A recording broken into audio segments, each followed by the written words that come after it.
Volvámonos verdes. Síguenos en Spotify.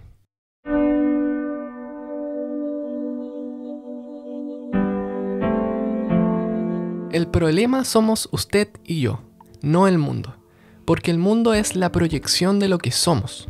Y para comprender el mundo tenemos que comprendernos a nosotros mismos. El mundo no es algo separado de nosotros. Nosotros somos el mundo y nuestros problemas son los problemas del mundo. Krishnamurti.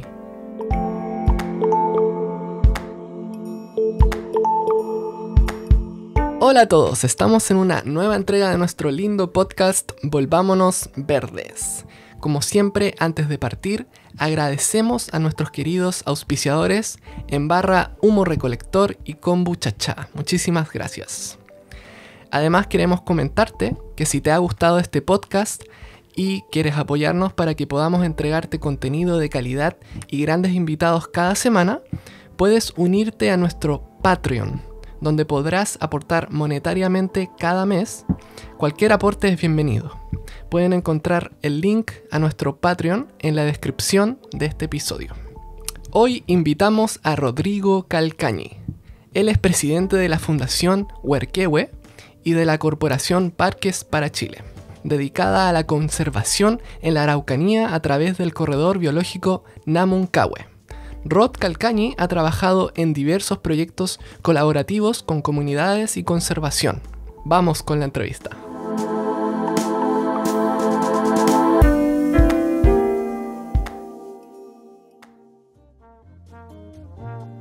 Estamos aquí en la casa de Rodrigo Calcañi. ¿Cómo estás, Rodrigo? Muy buenas tardes, contento de tenerlos. Sí. Sí. Un agrado estar en persona aquí, con el tiempo para conversar. Bueno, conversar es uno de los artes más profundos que tenemos. O sea, y también quizás una de las medicinas más importantes para esta época. Sí, sí. Conversar y escuchar, ambas. Muy bien. Sí, escuchar. Y bueno, Rodrigo, averiguamos un poco de ti antes de esta conversación. No había mucha información en internet, no es tan fácil. Pero, por ejemplo, habíamos leído que tú habías estudiado ingeniería comercial y que después, me imagino, has hecho un montón de cosas distintas. Y eso a mí me genera curiosidad al saber cómo pasaste de la ingeniería comercial a interesarte por las comunidades y por la conservación, si era desde chico o fue durante el proceso que te fuiste interesando. Yo pienso que, bueno, yo soy del año 56, terminé el colegio del 73. Cuando nosotros pensamos que estudiar no teníamos idea. O sea, incluso estábamos en un colegio que no nos había de cierta manera preparado, pero hay una separación entre colegio y vida muchas veces. Entonces nosotros elegimos, o yo elegí en ese momento, una cosa que en realidad podría haber sido otra. Por lo que escuchaste, por lo que, en fin, muchas razones. Ingeniería comercial tiene economía y administración de empresas. Yo estudié administración de empresas y me interesaba más la economía. Y aprendí eso, una administración de empresas. Me parece que es un instrumento útil, pero también como que uno lo podría aprender en 2 años, digamos. También me parece que la universidad en ese momento y todavía no es una manera adecuada de educarnos. O sea, pienso que yo en la misma universidad después fui ayudante de sociología, economía y hice un año de filosofía antigua. Y todo eso junto me parece más cercano a lo que eran mis intereses. Y lo que más me interesaba dentro de esos estudios era como la gran idea de desarrollo. ¿Cómo podíamos hacer desarrollo? Y me interesaba el mundo de la empresa, pero más o en conjunto con el mundo del Estado. Vengo de una familia que era una familia comunitarista. Entonces el Estado y las empresas eran 2 elementos que eran insuficientes, complementarios, y lo que lo ponía en juego era la comunidad. Y vengo de ese entrenamiento. En el caso de la atención por el conservación o medio ambiente o eso, mis papás, mi familia paterna son italianos, o sea, somos inmigrantes, como tantos inmigrantes ahora, y no tan lejos. Llegó mi abuelo a Chile a principios de 1900. Y ellos eran... Anécdotas, por ejemplo, era que llegaron a Copiapó y que ellos vieron el lecho del río y sacaban las piedras del lecho del río y cultivaban esa zona. O sea, tenían una cultura campesina o no sé si rural. Y en la casa nuestra de niños había frutales, se cultivaba. Y nosotros cocinábamos con eso, hacíamos mermelada, lo que fuera. Pero era una práctica de nosotros eso. Teníamos ese vínculo. Y mi papá siempre soñó con tener un campo. Entonces yo creo que muchas de las cosas que nosotros sabemos de adultos tiene que ver con el amor a nuestros papás o con ciertas lealtades que nosotros tenemos con nuestras familias. O sea, para mí el vínculo con la tierra era algo clave. Y estudié en un colegio que era católico, de curas holandeses, que fue una experiencia bella, el San Juan Evangelista. Y nosotros, los rituales eran una conexión mística así hermosa, y la vida de lobatos, de scout, de campamento, naturaleza, fuego, cielo, viento, lluvia, ese contacto para mí fue como que amé eso desde muy niño. Y después, bueno, crecimos en una época que se planteaba crecimiento, pero al mismo tiempo nosotros muy temprano, por el colegio y también yo por mi familia, estoy hablando de los años 70, se hablaba de los límites del crecimiento. O sea, que no era posible una sociedad que creciera. Y también nosotros ya veíamos en ese momento, pero muy intuitivamente, que había unos que tenían y otros que no tenían. Sí. Y cuando tú eres parte de una familia donde a uno les va muy bien y a otros no, surge resentimiento por un lado y surge miedo por el otro. El que tiene mucho se siente atacado y el que no tiene se siente reducido o envidia o resiente o crea una enfermedad. Vimos esa enfermedad muy, muy temprano. Más tarde, yo creo que en los 80, empezamos a ver el tema de conservación. No todavía como conservación, sino era conflicto ambiental, era como destrucción de naturaleza. Y después tuvimos así como una oportunidad de irnos a vivir a una comunidad, la comunidad ecológica en Peñalolén.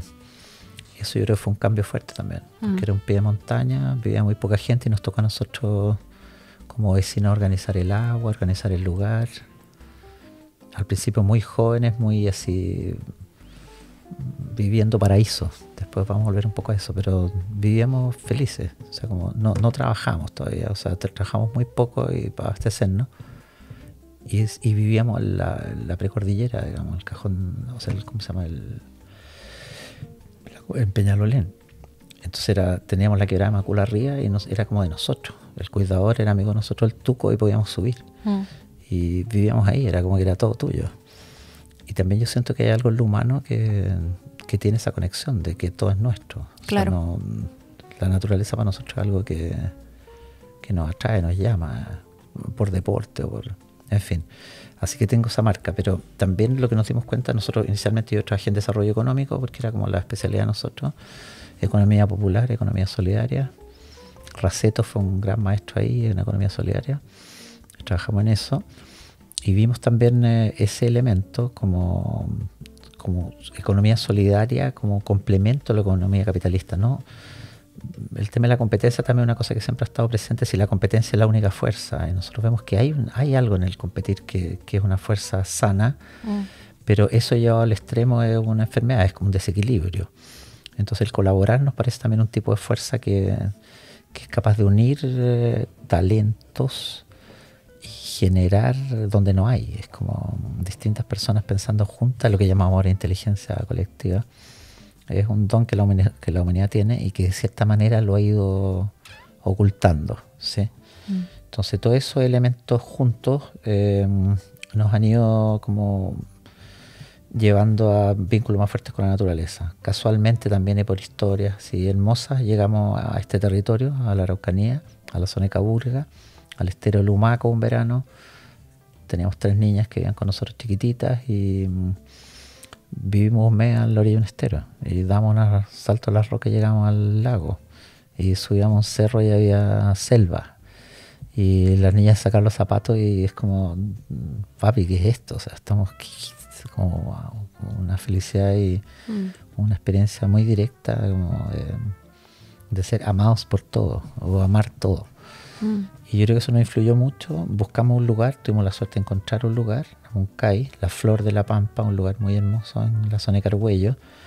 Y con nuestro amigo Eduardo Walker, con la Tita, nuestra familia, decidimos adquirir ese lugar. Y eso yo creo que fue un cambio para nosotros de vida, en el sentido de que yo estaba cumpliendo de cierta manera con los sueños de mi papá, pero también de comunidad, de enfocarnos hacia algo. Entonces, en ese sentido, me parece que la administración, la economía son ciencias útiles, pero para reinterpretarlas como conocimientos para vidas comunitarias donde todos somos parte y donde también se genera de otra manera. O sea, a lo mejor no sé si tanto valor económico agregado, pero en términos de salud, de afecto, de profundidad, de desarrollo de tus talentos, de sorprenderte, de divertirte, de no trabajar tanto. O sea, hay muchas cosas para la vida humana que se descubren con leves cambios en la forma en que vivimos. Y nosotros hemos tenido la suerte de ser parte de eso, de agradecerlo, de acogerlo, y hemos ido por ahí practicando. Todo mezclado, sí, en la época que vivimos, que ha sido ruda, ha sido muy ruda, porque, o sea, nos han estado hablando muchos decenios de que estamos creciendo y que está mejorando todo, y sin negar ese poder, había otra parte que estaba siendo muy negada. O sea, nosotros hemos vivido en trabajos como frágiles, no en empresas y contratos, sino que han sido muchas veces situaciones laborales bastante frágiles, sin contratos o a honorarios, en fin. Entonces nos hacía estar cerca de otros grupos sociales, y los mismos trabajos que hemos hecho en economía o en conservación o en desarrollo comunitario nos han puesto en contacto con la gente que está más, no sé si más, pero gente que vive totalmente de otra manera, ¿no? O sea, con otros recursos, con otra cultura, con otra visión, y también mucho también sano y mucho hermoso, pero también mucho sufrimiento. O sea, ciertos años, los 80 en Chile, fueron donde había un tipo de pobreza, que había hambre. Me acuerdo una vez estábamos con una familia que nos impactó mucho, porque los invitamos a la familia a comer con nosotros, a la comunidad, y había comida, digamos, había, no sé, carne con algo. Y la señora en un momento nos dijo que tenía una pena muy grande porque sus hijos de chicos no habían comido. Y que ella creía que ya no iban a tener el potencial como personas por no haber recibido alimento. Entonces, el alimento, claro, es un alimento, digamos, comida, pero también el alimento es relación, es trato, es cómo hablan contigo, y es si tu sistema, así como tu entorno es nutritivo, cuánto tiempo dedicaste. Entonces, también nosotros sentíamos que había detrás de este crecimiento una sociedad con sufrimiento, con mucha restricción. Entonces, nuestro interés era en qué tipo de programas trabajamos que permitan desarrollos de otras maneras, sin saberlo, yo creo, muy intuitivamente. O sea, no es que nosotros hayamos tenido conocimiento que nos permitían, sino que más bien era exponerte a una situación donde eso ocurría y cómo desarrollas relaciones, conocimientos, instrumentos que permiten abordarlo, y abordarlo en un contexto. Entonces, muchas cosas resultaban, pero otras cosas no resultaban, y hasta ahora yo creo que la situación, de cierta manera, que tenemos la misma. O sea, hemos hecho cosas que yo considero que son muy, muy interesantes, y, o sea, hemos tenido, no sé si, incluso mira el lenguaje, o sea, hemos hecho ciertas cosas siempre con más gente, que han sido cosas que son como milagrosas, o sea, como que no se podían haber hecho, ocurrieron. Y eso tenía un lado totalmente hermoso, pero siempre la misma experiencia contiene un dolor, una división, una no comprensión, un conflicto, que también no solo podemos poner en el otro. O sea, el otro no me entiende y yo soy el bueno, el otro el malo. Pero también hemos sido parte de esas cuestiones donde hemos sido atacados por cosas, pero también la otra gente nos dice, tú me atacaste, me estoy defendiendo. O sea, experiencias muy luminosas también contienen dolor, y pienso que eso es también muy interesante, porque, o sea, parte como este diálogo inicial de gracias por la conversación, y tú dijiste, y escucha. Entonces, escuchar no es una cosa así como, y escucha, sino que escucha es, haz un silencio interior Y en términos de Maturana, digamos, respeta al otro, dale validez, créele, o sea, entiéndelo, acéptalo y de ahí crea, no lo niegues. Bueno, Maturana en ese sentido creo que ha sido un maestro muy importante. Y yo además, mira, he tenido suerte de estar cerca de gente muy, muy hermosa. Donde estás sentada tú en este momento, convivió con nosotros Humberto 3 días. Sí. Y estaba sentado y ese era el puesto donde él se sentaba. Wow, ojalá me transmitan sus energías. Es lo que dice Thich Nhat Hanh. O sea, si tú lo inspiras a él, o sea, cuando nosotros pensamos en respeto y que la otra persona es un legítimo otro, o sea, es decir, lo que a él le pasa es legítimo. La sociedad chilena no tiene ni una cercanía con eso. O sea, nuestros mismos convencionales, que yo los amo el proceso, lo encuentro mágico y poderoso y creativo y que responde a esta época, pero en cierto sentido yo creo que contiene un dolor, que es que no tuvimos entre todos manera de escuchar más profunda lo que nos están diciendo algunas personas. No sé si a la señora Marinovich, porque a lo mejor ella es un poco extremo y a lo mejor ella no va a escuchar, pero hay una parte de lo que nosotros llamamos nuestra derecha que tiene algo que comunicar generativo, que es un poder que la sociedad necesita para abordar los procesos de transformación que estamos viviendo. O sea, de hecho nadie puede ser negado, ni los más radicales. Claro. Pero hay un talento que necesitamos desarrollar ahí, y que nos viene para adelante de todas maneras. O sea, los desafíos que tenemos son enormes. Sí. Me llama mucho la atención que, Rod, tú hablas siempre como en plural de nosotros, como si fueras tú y mucha gente que está detrás de ti. No hablas solo de ti mismo, sino que de... Es una dificultad que he tenido, porque la Tita, mi esposa... Lo veo como algo bueno. Amada esposa, pero también es en términos de así como ontología del lenguaje o de cierta disciplina, como que el nosotros ocultaría un yo. Entonces, ¿de quién cuando tú dices nosotros, entonces alguien te puede preguntar, ¿quiénes son ustedes? En mi experiencia, o sea, cada uno de nosotros tiene vida interior, y eso es algo muy importante. Pero incluso la vida interior es un diálogo. Entonces, incluso aunque estoy yo, no soy solo yo. Tengo personajes y hay un diálogo en mí, o sea, hay un nosotros en mí. También este diálogo con lo divino. O sea, nosotros estamos en un diálogo con lo divino. Y si nosotros aceptamos que somos parte de eso, también hay un nosotros ahí jugando.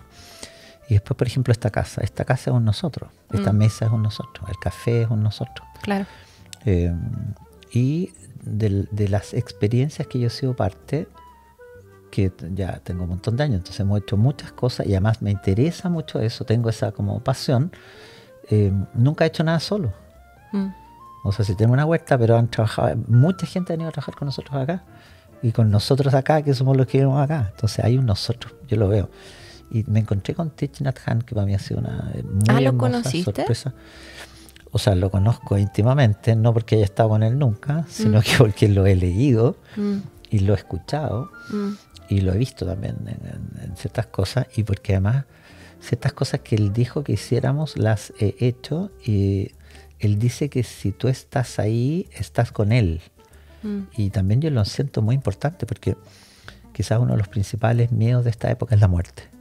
Y nosotros queremos vivir más, como que no queremos perdernos de nada. Es como que no confiamos en que nuestra existencia perdure. Y él habla de vida y no muerte.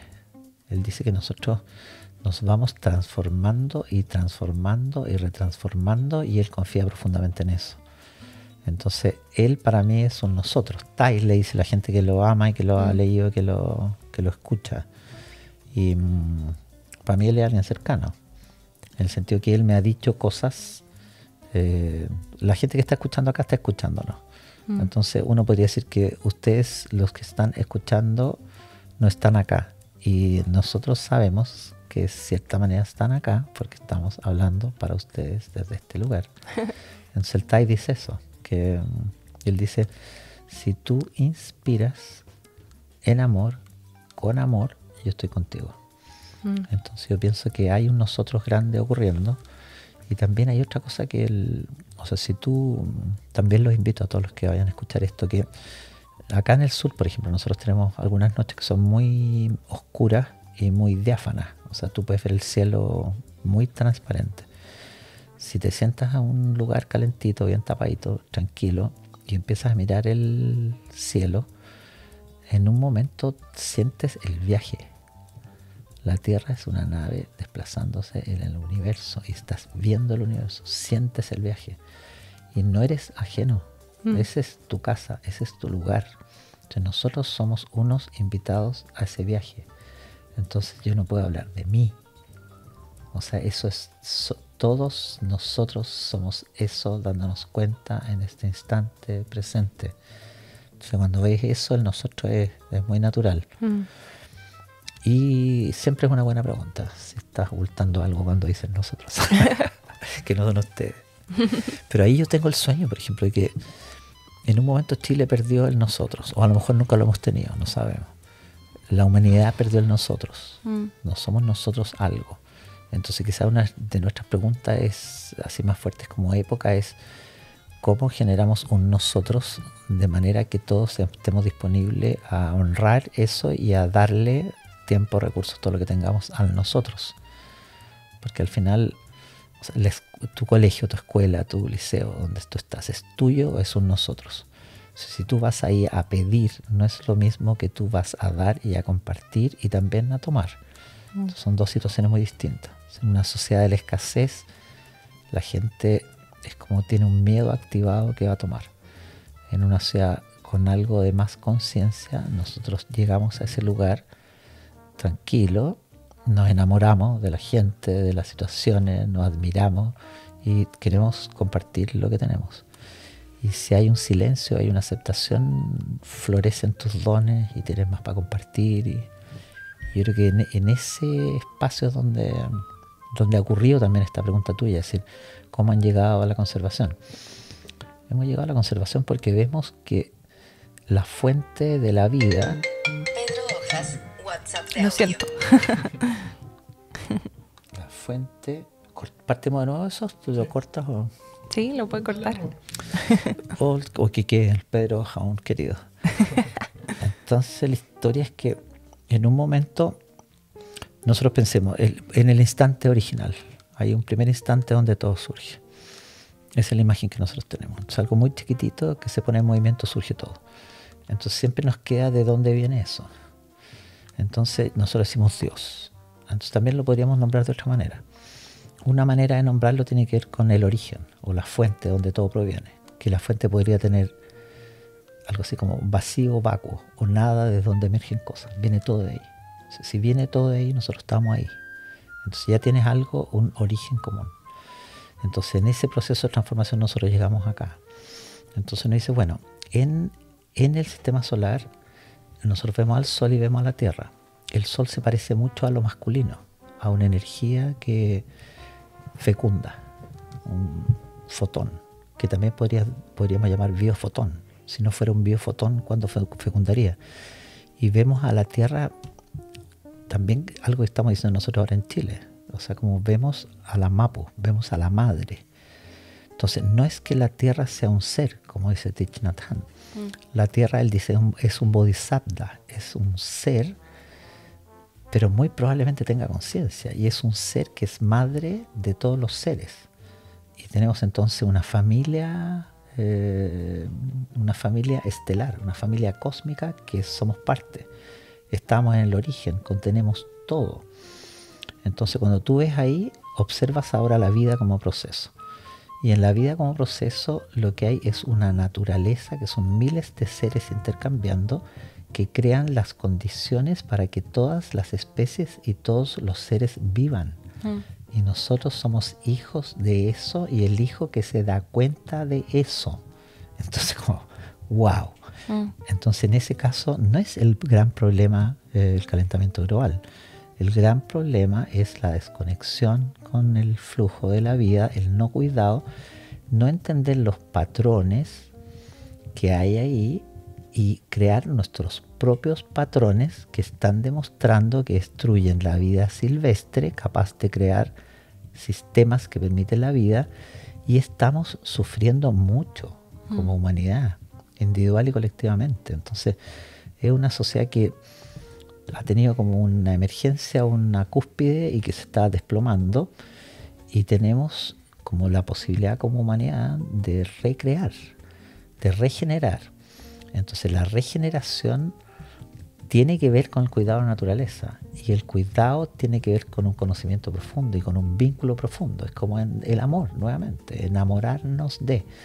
Entonces llegas a la conservación como algo así, es proteger la fuente. Es lo mismo que, mira, si alguno que escuche de Santiago, sería bello que tú que eres de Santiago, que eres Santiago, pensaras de dónde viene el agua de Santiago.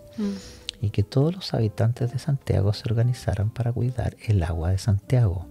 Ciudades que ya lo han hecho, lo que hacen es estudiar las cuencas donde viene su agua y regeneran completa esa cuenca. Claro. Y todos ponen sus recursos, que podría ser dinero, pero si tú pones dinero no siempre entendiste algo. Si tú pones tu tiempo, si lo caminas, si duermes ahí, si tienes la experiencia, si dejas de tomar agua un día y tomas un sorbo de agua, o haces silencio y tomas agua y sientes el agua y ves el flujo y el ciclo del agua.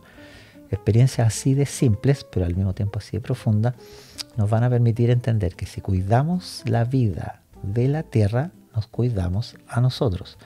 Y cuando alguien empieza a cuidar, se le despierta así como el amor o la atención al cuidado.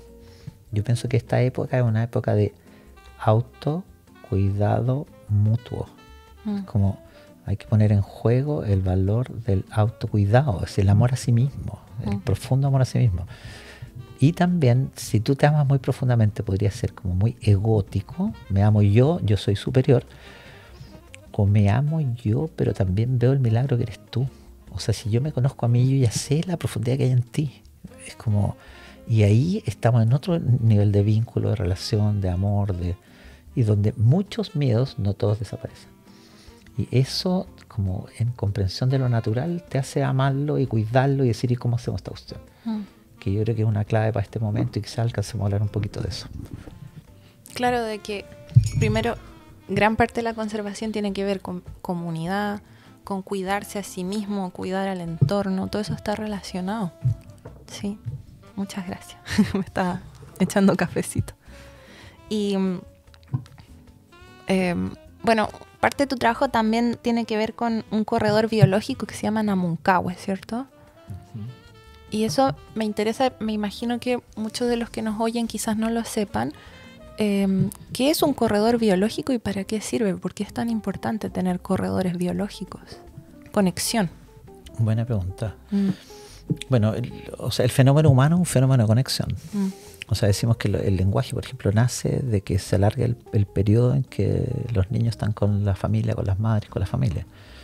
Entonces hay algo en la conexión que es como en teoría de sistemas, que una cosa A, otra cosa B.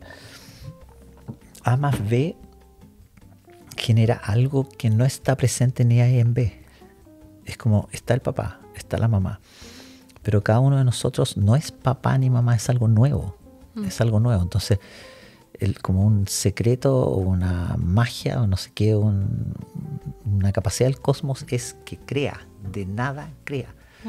Entonces, cuando tú ves, digamos, ecosistema, lo que tienes es un conjunto, en un ecosistema viven distintos elementos, seres, comunidades de seres y se producen intercambios.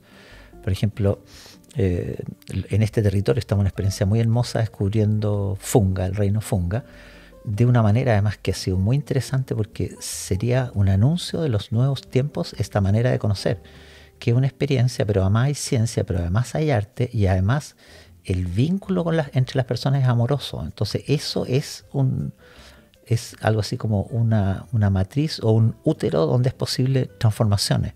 Y en el territorio de nosotros está ocurriendo eso.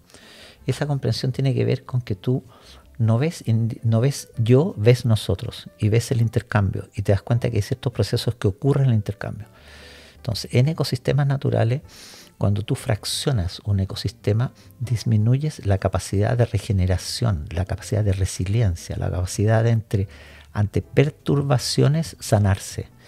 Entonces, cuando ese proceso de fragmentación es a gran escala, te das cuenta que estás perdiendo la capacidad de especies de regenerarse. Perder una especie es algo así como perder un hilo de tu media. Tienes una media hermosa, claro. Se te fue un punto. A la media se le fue un punto. Uno solo y todo se va al chanfle. Sí, es increíble. Pero es lo mismo que hay un ejercicio que es poner en una página en blanca o un punto rojo. Y, o sea, toda tu concentración va al punto rojo. Hay una parábola muy hermosa de la oveja perdida en los evangelios, Jesús. Entonces él dice, el buen pastor cuando pierde una oveja deja todo y va a recuperarla. Es como nosotros en este momento deberíamos dejar todo y recuperar la naturaleza.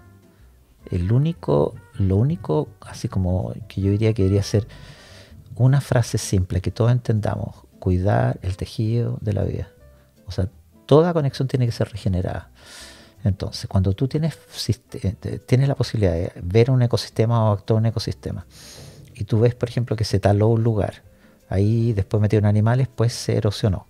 Y hay unos hoyos ahí, ya está el hoyo en el bosque, pero además alguien trajo alguna planta, alguna maleza, algo que no sé si maleza, puede ser una vienesa en otro lugar, pero en este lugar sería una planta que no es de ahí, no tiene predador, no tiene límite, y empieza a transformar el sistema y empieza a ser todo transformado. Y toda esa comunidad empieza a ser, digamos, perturbada y cuando ocurre a gran escala eso, por ejemplo, pierdes hábitat de ecosistema, pero también podrías perder agua. O sea, la sequía muchas veces tiene que ver con que nosotros no cuidamos las cabeceras de las cuencas. Entonces, en este sector, en el sector que nosotros vivimos, Villarrica, Pucón, tenemos Acunco, Curarrehue, o sea, vivimos en precordillera, cordillera de los Andes. En este lugar hay ciertos lugares que son valles en altura, que duraron mucho porque eran valles difíciles de llegar, pero por los años 900 fueron abiertos esos valles, y el Estado chileno le dijo a la gente que si limpiaba, le concedían tierras. Se empezaron a limpiar unos, pero también se creaba una serie de conflictos porque quería otro limpiar donde mismo, se podía quemar esos lugares de tal manera de limpiar, y también nos dieron cuenta que al quemar se producía una fertilidad en las tierras. Se les parecía que quemar era un sistema de fertilizar tierra, lo que no se dieron cuenta que era un proceso muy de corto plazo, porque efectivamente fertiliza, pero rápidamente eso se erosiona, perdiste la estructura de los suelos, se erosiona. Entonces, hemos tenido en estos lugares, entre el Caburra, el Colico y el Villarrica, hay una zona que nosotros llamamos el corredor biológico Namuncahue, el corredor Namuncahue, que son bosques templados lluviosos a baja altura, menos de 1000 o 1100. Hay araucarias en las cumbres, pero no son zonas nevadas. Entonces, en ese caso, la biodiversidad de esos lugares es muy alta. Luego son lugares de alto valor de protección. Esos lugares estaban, por supuesto, en el mismo proceso de fraccionamiento, pero también fueron talados, después metidos animales, y había un proceso también de erosión, y también murra y otras especies, digamos, pino en algunos casos plantando, mosqueta, o sea, varias otras presentando, y entrando la liebre, entrando el conejo, perros, gatos, o sea, como antropizándose. Y en el caso nuestro, nosotros descubrimos ciertos lugares, pero no lo descubrimos, llegamos ahí, tuvimos la posibilidad de adquirir algo, y adquirimos algo con el concepto de comunidad, no de negocio, no de ganar dinero.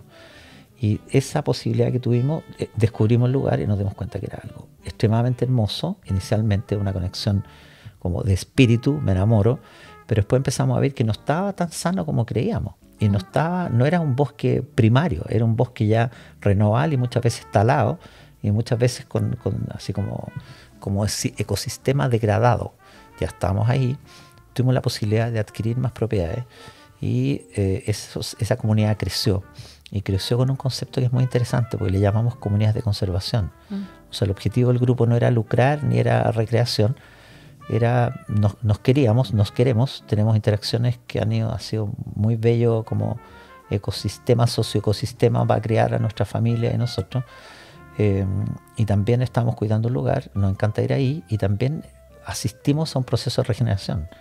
Entonces, cuando en el caso mío yo vi eso también, en esa misma experiencia fundamos Parques para Chile, que es una corporación que tiene que ver con esta visión de regeneración público-privada y la conectividad, y vimos que ese lugar era clave.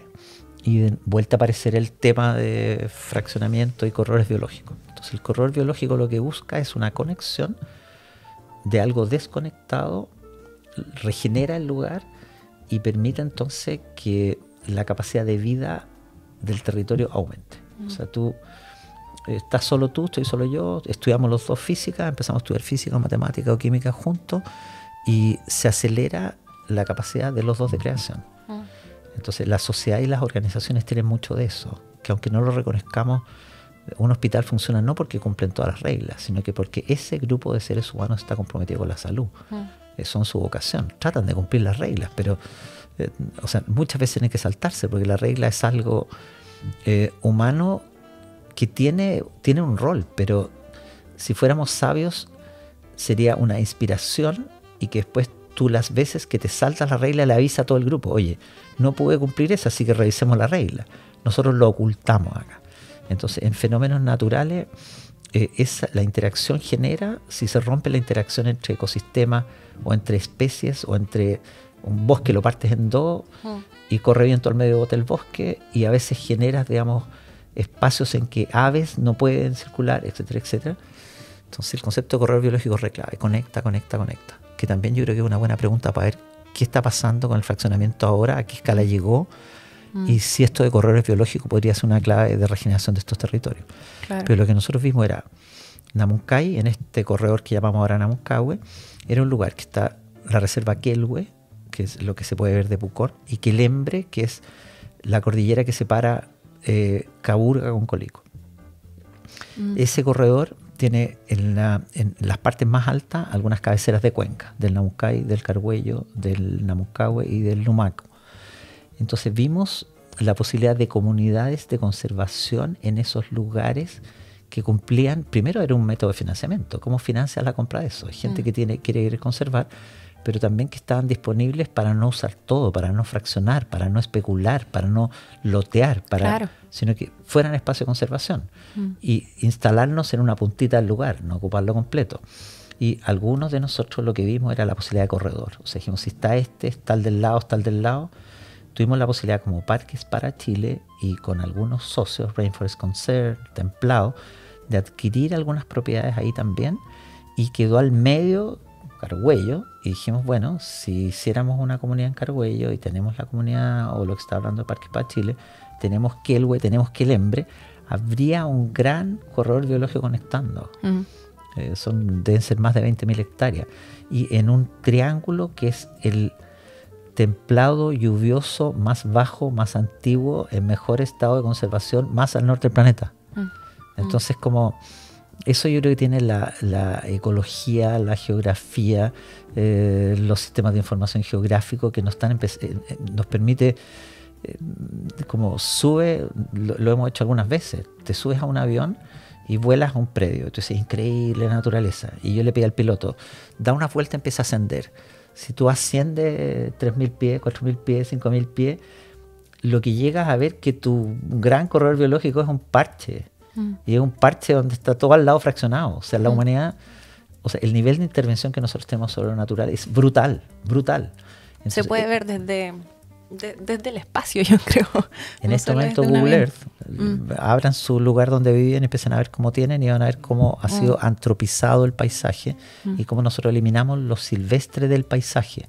Sí. Y los cauces de agua también no son corredores biológicos, el cauce mismo sí, pero esa banda que se dio de 10, 20, 30, 40, 100 metros que debería proteger el agua, que permitiría, digamos, corredores para las especies. Imagínate un pájaro, le cortas todo lo que hay. Me acuerdo siempre cuando teníamos un gato y lo llevábamos a ese Namuncay, yo caminaba por el gato en un potrero y el gato no quería salir del bosque. No quería salir, se aterraba, era un gato chico. Y se aterraba, después me di cuenta que habían traros. Y el gato chico, si sale, es posible que un traro o un peuco se lo coma. Entonces tienen ese instinto para saber que no pueden ir a un lugar vacío porque eres comido.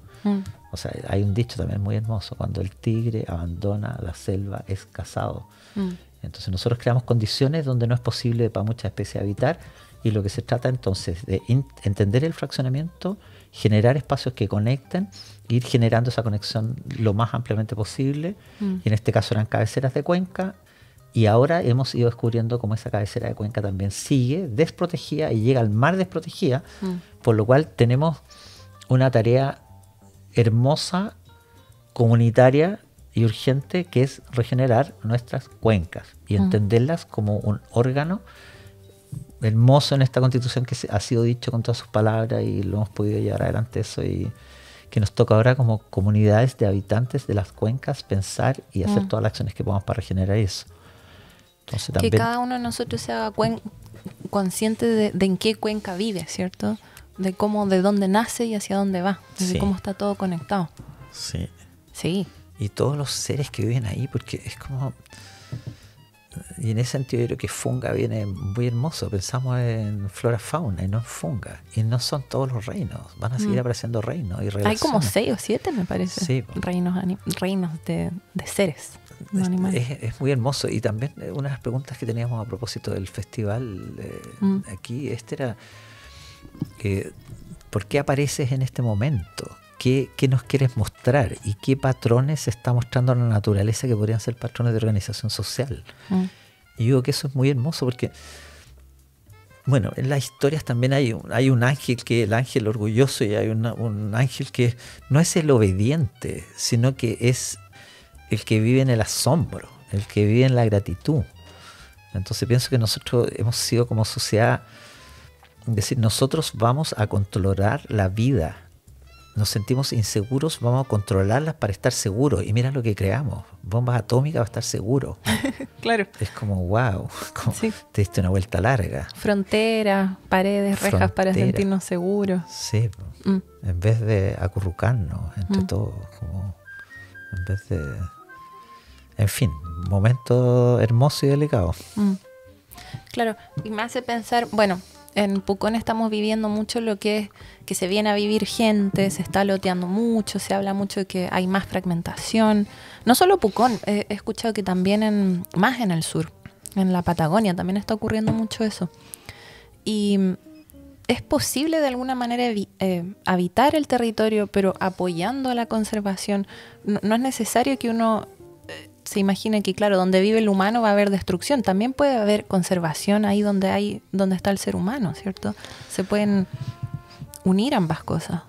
Es una tremenda pregunta, una tremenda pregunta. Hay un dicho muy hermoso que dice que cuando un santo pisa la tierra, crece una flor. O sea, también, y el estado de santidad en el sentido de un estado de gratitud, comprensión y una acción consciente. Entonces mi impresión es que nuestro estado como de conciencia actual es egocéntrico y está muy, ¿cómo decirlo? Somos adictos a nuestras formas de consumo, formas de vida, incluso maltrato. Es como una adicción, o sea, es como los medios sociales ahora son muy violentos y yo creo que la gente está muy adicta. Y dice algo y le contestan y contesta y contesta. Y eso le genera un tipo de energía, o sea, una energía fuerte. Entonces, como que estamos acostumbrados a fuertes emociones. Entonces, toda esa cuestión yo creo que lleva a una desarmonía, no una armonía. Ya, entonces, en caso de Chile estamos en una situación que es muy compleja porque tiene muchos niveles. O sea, a propósito de la reforma agraria se crearon pequeños asentamientos humanos y había una necesidad entonces de más agricultura familiar o cómo abordar el hecho de pequeñas propiedades, cómo se heredaban para generar una ruralidad en esos lugares. Se creó una ley que permitía fraccionamiento a 5.000 metros, mínimo 5.000 metros. Y el espíritu de eso era crear un espacio de ruralidad, ¿sí? Ahora, eso fue interpretado de una manera que permitió como parcelas de agrado. Es un fenómeno que tiene 40 años o algo de ese tipo. Y lo que ha generado es en todo Chile parcelas de agrado. Es una situación muy compleja porque por un lado uno podría decir es una necesidad, la gente lo hace, es una oportunidad de negocio, entonces hay gente que está loteando. Y además descubrieron maneras de inscribirlo, o sea, el SAC te subdivide, te da un rol, impuesto interno, o sea, el SAC te acepta la subdivisión, impuesto interno te da un rol, y aparentemente tú tendrías una situación legal de tu lugar. Pero en realidad está fuera de la ley eso. Sí. O sea, nuestra ley, o sea, no ha sido cuidada por los servicios públicos que tenían responsabilidad, pero tampoco el Parlamento se dio cuenta y tampoco los gobiernos se dieron cuenta. O sea, estamos metidos en una cuestión como que a muchos nos convino eso y era parte de un desarrollo económico. O sea que Ya, lo que tenemos entonces, nosotros tenemos instrumentos de ordenamiento territorial que son muy antiguos y ordenan solamente las zonas urbanas. Y también una cierta forma de pensamiento economicista siempre se opuso al ordenamiento territorial, porque siempre ve el que es utilitarista o materialista o capitalista, no sé cómo llamarlo, esa forma de pensar, ve negocio, quiere ganar dinero en todo. Entonces el agua, ¿cómo hago para quedarme yo con el agua y venderte agua? ¿Cómo me quedo con el aire? ¿Cómo me quedo con el suelo? ¿Cómo me quedo con las cosas? Y son mías y yo las hago producir, contrato a alguien, ojalá pague poco impuesto, ojalá no exista Estado y que nos deje hacer negocios. Pero eso siendo un valor clave, o sea, en esa lógica hay algo que tiene que ver con emprender, que es extremadamente valioso, lo humano emprendiendo, pero también cuando se desarmoniza se transforma en algo que te puede meter en un caos. Nosotros estamos en un caos muy profundo como sociedad y tiene que ver muchas veces no solamente con eso, porque eso refleja un estado de conciencia, en fin. Entonces ahora estamos metidos en que Chile está fraccionado, pero no todo, de Santiago para acá, y cada playa o cada lugar bonito se está parcelando. Porque en el fondo hay gente que son la primera generación que está viviendo ahí, llega una segunda generación que les compra. Y lo que hace la segunda generación es especula, lo vende 10, 20 veces más caro y lo vende sin agregar valor. Es una cuestión muy delicada porque también yo creo que hay una ética en el comercio, una ética en la economía que tiene que ver con que tú creas valor. Pero si hay una persona desinformada que quiere algo valioso, tú le podrías vender algo muy barato. Imagínate que tú quieres un rallador de papa y yo me doy cuenta. Y yo voy a una tienda china y lo compro en lucas. 1.000 pesos y te lo vendo a ti en 10.000. Entonces alguien encuentra eso muy ingenioso. Eres un genio para los negocios. Y otras personas pensamos que eso es totalmente aético, es un abuso, es especulaste, estás engañando a alguien. Entonces, ¿por qué uno diría? En la economía te dicen que si hay información, están todos los sujetos informados, estaríamos en condiciones similares para, entre comillas, competir o colaborar. Pero cuando hay alguien que tiene información y el otro no, entonces alguien compra un fondo acá, 150 hectáreas, que hace 200 lotes, 300 lotes. Ahora hay una restricción, se puede hacer máximo 79, 80 y requiere declaración de impacto ambiental. Pero en este momento, hasta hace muy poco, tú hacías lo que querías, 100, 200, 300. Entonces, eso desde el punto de vista de la ley no tiene que ver con que tú separas 5.000 metros para agricultura y para una familia que no sé qué, ni tampoco algunas posibilidades más que permite la ley. Entonces, lo que hay ahí es que compré en 200 millones un fondo y lo estoy vendiendo en 6.000 millones. 6.000 millones. Entonces uno dice, el notario le parece bien, ¿por qué no es en contra de la ley? Le pagan un montón de cuestiones, el topógrafo también, el que hace caminos también, o sea, hay una economía desarrollada alrededor de eso. Pero la pregunta es, primero, condiciones de viabilidad, o sea, si eso va a poder ser habitado. Porque hay un problema con los caminos, hay un problema con el agua, hay un problema con la contaminación de las aguas. Lugares que son bosques, aquí tú no puedes vivir dentro de un bosque. O sea, la gente viene en el verano y dice, me gustaría un bosque, pero se te llena de hongo la casa, se te enferma la guagua y no se te pudre todo. Sí. ¿Y qué va a estar quemando leña todo el día? Y, o sea, no se puede vivir ahí. Entonces, nosotros estamos vendiendo algo que no en realidad no tiene ese valor. Estás vendiendo una fantasía y nuestros servicios públicos no están reaccionando porque también... O sea, no tenemos una idea de que el servicio público tenga que cuidar a la comunidad, sino que tengo un mandato, tengo una ley, hago lo que me dicen. Es como, o sea, estamos viendo una sociedad muy rara. Es como ves un niño que lo van a atropellar y a lo mejor no lo puedes tocar porque van a creer que eres no sé qué. Estamos metidos en mil enredos. Pero en la práctica se está transformando el uso del suelo en no presencia de la ley ni de, ¿cómo se llama?, de regulaciones, y se está transformando tierra que llamamos rural en parcelas de grado. Y es delicado en el sentido que tampoco nosotros tenemos una distinción entre rural y silvestre. Entonces tú podrías estar afectando, por ejemplo, una cuenca que genera agua para un territorio, fraccionándola. Además de reducirla, la puedes contaminar, y eso es el agua del territorio, y no hay nadie pensando eso, no hay nadie que tenga responsabilidad para resolverlo, o a lo mejor si la tiene, por algún motivo no lo está viendo. Ahora, en estos últimos meses, diría yo, ni siquiera años, en estos últimos meses, hay un proceso despertar de algunos alcaldes y algunas autoridades que están haciendo investigación de eso y buscando oponerse, frenarlo. El gobierno también, el Ministerio de Vivienda y Urbanismo, el nuevo, digamos, ministro Carlos Monte tiene un interés profundo en el tema y están buscando una transformación de eso. Derogar la ley, suspenderla un tiempo. O sea, se están haciendo una serie de... Yo soy parte de un equipo que ha estado trabajando en una guía. Sustenta Pucón es parte de una red de organizaciones y fundaciones de lo que se llama la zona norpatagónica. Y son cuencas y lagos y zona norpatagónica que le está pasando este fenómeno. Y gente que vive ahí está diciendo, oye, que son organizaciones, fundaciones, ¿cómo cuidamos este lugar? Entonces hay varios intereses ahí que están combinados. Pero hay una pregunta que ¿es posible habitar en armonía en esos territorios? Para nosotros esa pregunta es re clave porque hemos trabajado lo que hablamos hace un ratito de corredor biológico a nosotros como Parques para Chile y también como vecinos del lugar nos permitió una conversación con CONAF que tiene que ver con lo que se llaman reservas de biosfera. Reservas de biosfera es un ordenamiento del territorio a gran escala. Son territorios a escala global, hotspot o puntos de interés global de conservación. Nosotros a partir del corredor biológico Namuncahue, en conjunto con CONAF, nos aliamos como Parques para Chile para actualizar el expediente de reserva de biosfera Araucaria y pasó un territorio que tenía 90.000 o 93.000 hectáreas a 1.142.850 hectáreas.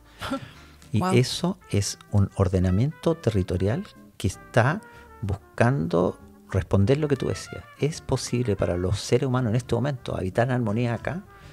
Entonces la pregunta que tenemos ahora es si hay una manera de habitar tus 5.000 metros que pudiera ser algo que fuera una buena noticia humana y ambiental.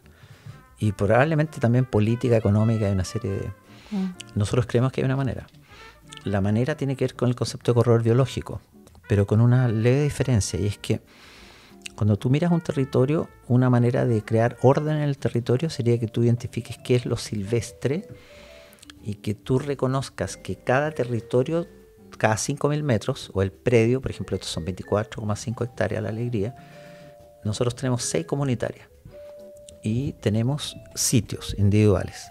Entonces yo podría decir, en mi sitio individual hago lo que quiero porque tenemos 6 hectáreas de conservación.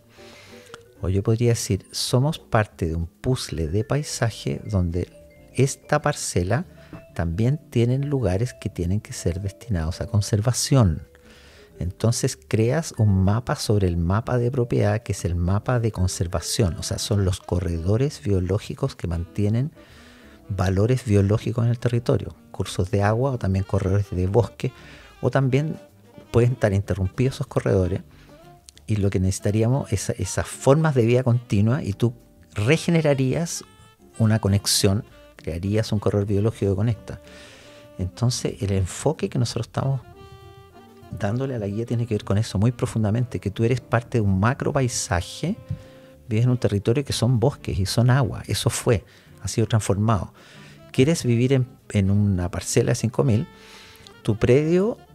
que tu predio se diseñe de esa manera y que tu predio como parte de la localidad se diseñe con la localidad de esa manera y que tu paisaje, en este caso la reserva biosfera, los núcleos, las cabeceras de cuenca, los sistemas biológicos empiecen a vivir dentro de los predios, de los lotes y que incluso entren a las ciudades. O sea, una ciudad en armonía debiera contener naturaleza y debiera contener también lugares rurales y también urbanos. O sea, es un paisaje que acepta que lo silvestre entre en él. Es como, mira, nosotros tenemos microorganismos en el estómago.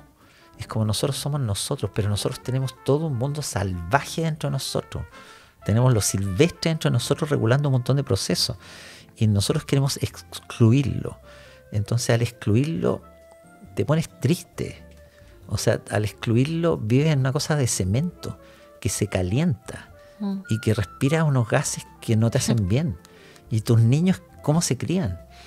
Entonces, yo lo creo que una transformación global muy profunda tiene que ver con vernos paisaje, vernos constructores de paisaje cultural y vernos también como posibles transformadores y constructores de paisaje. Entonces, mi impresión es que eso está en juego. Ahora, también es un proceso que nos dicen que puede ser como muy utópico. Y que yo creo que utópico es algo que no se puede construir, y lo que nosotros queremos es algo utópico, o algo que sea como una visión que es posible construir. Mi impresión es que eso está ocurriendo. O sea, como cada vez lo valoramos más, lo sentimos más, cada vez hay experiencias más concretas que lo muestran. Entonces yo creo que estamos en ese camino. Y al mismo tiempo, no. O sea, por ejemplo, en el territorio nuestro hay algunos loteos que están loteando directamente lugares silvestres. Entonces tú dices, por ejemplo, si tienes una zona rural y tú haces, que yo, 20 sitios, dices, ok, eso se puede mantener si es que la gente regenera, resilvestra y conecta, y ya, ok. Pero si tú tienes, por ejemplo, los mismos lugares donde nosotros vivimos, Namuncay. Si en Namuncay nosotros hacemos 400 sitios en 200 hectáreas de un predio que de cabida tiene, no sé, 500 hectáreas, tú dices, ok, es 40% de lote, pero imagínate en ese lugar donde un camino de tierra delgadito que no tiene, y un poquito de agua, o sea, no tiene agua, quizás arriba, podrían caer 400 familias, a 50 millones el terreno, es una fortuna. Entonces hay gente que esa fortuna la ve y quiere solamente eso. Solo ve el dinero, sí. Ve eso, pero también lo que nosotros podríamos decir, en lugares como eso, comunidades de conservación, pueden haber 10 familias o 20 familias, y en una aldea, y en un lugar chiquitito, no tomar tanto. Y ese grupo es, o sea, el porcentaje principal es conservación. Entonces hay muchos loteos acá que mi impresión es que tienen que ser claramente, no sé cómo prohibidos, yo diría cautivados. Estaba hablando con unas personas el otro día, me dijeron, nosotros invertimos acá, necesitamos recuperar. Si mi punto fue, ¿cuánto necesitas recuperar? Tanto. Entonces yo le dije, si en vez de 50 sitios tienes 10, tu sitio va a ser más caro. Entonces el negocio que tú estás haciendo no son 300 sitios, son 10 sitios, 20 sitios de personas que puedan pagar eso, porque para que eso ocurra tiene que haber la responsabilidad de cuidar los bienes y servicios ambientales. O sea, el flujo de servicios que crea, eso es lo que tiene que la humanidad asegurar. No solo el país, no solo el Estado, no solo el vecino. Ya estamos hablando de flujos vitales. Entonces yo creo que ese tipo de conciencia está emergiendo, y al mismo tiempo, para no alargarme mucho más, ya puede ser un poco aburrido, pero la ciencia y la técnica también ha ido reflexionando en esto. Y también tenemos ciencia y técnica que nos permite pensar de esta manera. Estamos hablando de bioética, ya no estamos hablando de socioética. Es el cuidado del tejido de la vida de todos sus seres. Y nosotros somos, en el antropoceno, el actor que está teniendo la capacidad de transformación de paisaje. O sea, somos los responsables de la transformación de paisaje. Y estamos, yo creo que, de cierta manera, como muy desvinculados, y por otro lado, con mucha emergencia y con mucha evidencia de la necesidad, y también mucha gente, por eso el nosotros. Hay gente que está cantando, que está bailando, que está haciendo rituales, que está plantando, que está con huertas, que está practicando como bioregeneración y permacultura y agricultura orgánica y todo desde gratitud, o sea, y en presencia del misterio. O sea, está pasando algo que yo creo que es muy hermoso, muy, muy hermoso. Sí, igual lo veo. O sea, veo ambas cosas, veo también la destrucción de la naturaleza, veo que se está llevando al límite a la naturaleza, el cambio climático. Ocurren muchas cosas malas y al mismo tiempo veo muchas cosas bonitas y buenas que están ocurriendo. Entonces es como, veo que va a ocurrir un cambio, no sé cómo llamarlo, el cambio de paradigma quizás le llaman. Y quizás debido a la misma crisis que estamos llevando al límite al planeta. Gastón Soulet, en una conversa que tuvimos muy hermosa, decía que la palabra crisis tiene riesgo, pero también es una oportunidad. O sea, que estemos en este momento también es cuando se empieza a acumular energía para una transformación. Ahora, igual me gustaría llamar la atención sobre esto. Mira, que yo creo que tenemos que estar muy atentos a decir, estamos haciendo un montón de cosas, y yo creo que tenemos que tener yo por lo menos tengo una gratitud enorme por el momento que estamos viviendo, porque en vez de ser desesperanza, cuando hay muchas señales de desesperanza, también tenemos la esperanza viva. El Manuel Baqueano dice la esperanza activa. Yo creo que somos esperanza activa. O sea, porque no nos hemos detenido ante lo que está ocurriendo, sino que más bien estamos cambiando. No es que sepamos, no es que estamos cambiando y aprendiendo y insistiendo y creyendo cada vez más. Pero también está la pregunta de cómo nos organizamos, de cómo comunicamos, de cómo somos más comunidad, no nosotros cada experiencia única, sino que cómo se teje territorialmente, por ejemplo. O sea, cómo conversamos con nuestros servicios públicos, porque estoy participando en una experiencia muy bonita en San Juan de la Costa, que es el litoral de la costa de Osorno, donde hay varias caletas y varios asentamientos humanos costeros que están viviendo también en lugares hermosísimos. La pesca y las actividades sociales es muy importante ahí, pero también es como que no es una sociedad como muy como próspera en un sentido no solo económico, sino que tiene muchas dificultades. Entonces lo que nos dimos cuenta es que requiere una inteligencia colectiva territorial. Es como que ahora un territorio, por ejemplo Pucón o que sea Villarrica, Pucón, Curarrehue, que nosotros pudiéramos decir tenemos una inteligencia espacial territorial. Entonces, somos parte de una red de organizaciones que siente, comprende, piensa, diseña, actúa colectivamente. O sea, ya no es algo de mi organización. Entonces yo veo muchas de las de nosotros que contienen los elementos y también digo, estamos en un proceso de viendo cómo se hace una red. Lo que nos pasa en el sector de la costa también, y yo creo que estamos en unas conversaciones con el gobierno ahora que son, yo creo que muy, muy atractivas, muy interesantes, es que también los servicios públicos están fraccionados. Hablemos de nuevo que hay un fraccionamiento ecosistémico, pero también sociosistémico. O sea, cuando tienes que educación no son educación y medio ambiente como una cofradía, una hermandad, una red, un intercambio, sino que cada servicio público tiene su visión y está en sus instrumentos y en sus tiempos. Y además con todo lo que entendemos de burocracias, pero grupos políticos y cosas de corrupción al interior y cosas de... O sea, entonces, ¿cómo también este proceso que es tejido social requiere el proceso del tejido de los servicios públicos? Y nosotros ahí pensamos que, bueno, en esta idea es una evolución de personas, es una evolución de organizaciones, es la gran inspiración nosotros creemos que tiene que ver con el territorio. O sea, el territorio en cuanto paraíso. O sea, esta idea de nosotros hemos sido expulsados del paraíso. Versus, porque si tú eres expulsado del paraíso puedes hacer lo que quieras con lo que queda afuera, ¿no es cierto? Se lo quema, lo vende, lo prostituye, da más o menos lo mismo. No es el paraíso. Pero eso es un relato. Y también yo creo que ha ido creciendo la conciencia de que nosotros habitamos paraíso, somos seres paraíso. Y en ese caso, cada cosa que tocas es sagrada. Sí. Cada relación que tocas es sagrado.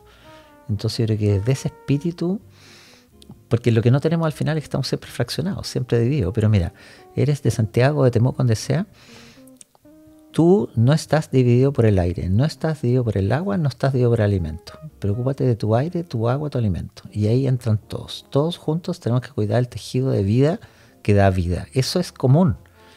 Entonces yo creo que esa organización, que a lo mejor va a ser algo político o está haciendo algo político también, en el sentido de compartir las decisiones. O sea, la polis... Ya, quizás no es política, quizás tenemos que inventar algo nuevo, pero en cuanto a habitantes de un territorio tenemos responsabilidad por la salud como ecosistémica, no solo sociosistémica, sino que socio-biosistémico. Entonces, que es el tipo de cuestiones que estamos inspirados y viendo cómo inventamos cuestiones. Pero, en fin, muchas gracias por esta conversa, porque yo creo que necesitamos lugares donde hablar de esto. O sea, me gusta que Rod conecta todo con todo. Entonces, cuando te entiendo lo que me dices, veo todos los puntos conectados, ¿no? La sociedad, las comunidades, la conservación, la salud de las personas, la salud del medio ambiente, todo es uno. Sí. Hay gente que, bueno, ese todos para uno, uno para todos. Porque si el uno fuera Bodhisattva y el uno fuera la tierra y el sol, todos eso. Mira, solo una imagen como para ir cerrando, yo creo que ya estamos en el tiempo que sí. es. Imagínate un niño, me pasó, voy a contar un cuento. Estábamos con un grupo de niños en un programa que era financiado con recursos públicos. O sea, señor, usted paga impuestos, yo doy gracias por poder pagar impuestos porque podemos hacer cosas muy bellas. Estábamos con niños de una escuela, digamos, urbana, entre comillas, pobre en un parque nacional. Estamos caminando juntos. Y yo le pregunté en un momento a los niños, ¿de quién es esto? Silencio. ¿De quién es esto? Silencio. Hasta que un niño que era mapuche dijo, nuestro. Es de nosotros.